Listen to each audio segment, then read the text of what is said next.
এই যে বৌমা, তুমি যে আমাকে আসতে বললে, কোনো বিশেষ কারণ কি? কেন হঠাৎ করে বাড়িতে আসতে বললে? চাচা, আপনি তো জানেন মিতার বাবা 2 বছর হলো মারা গেছে। অনেক কষ্টে সৃষ্টে আমাদের মা মেয়ের সংসার চলে।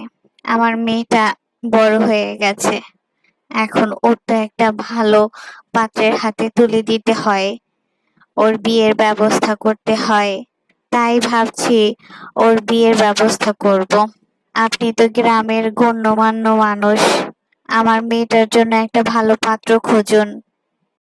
দেখো বৌমা, তোমাদের সংসারের যে অবস্থা, সেখানে ভালো পাত্র পাওয়া তো অনেক মুশকিল।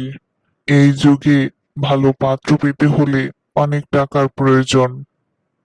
চাচা, আপনি তো আমাদের অবস্থার কথা জানেন, আপনি একটা ব্যবস্থা করে দিন না। দেখুন না, ভালো পাত্র খুঁজে পাওয়া যায় কিনা।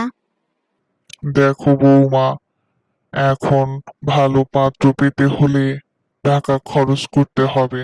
তোমরা কি পারবে মেয়ের বিয়েতে এত টাকা খরচ করতে?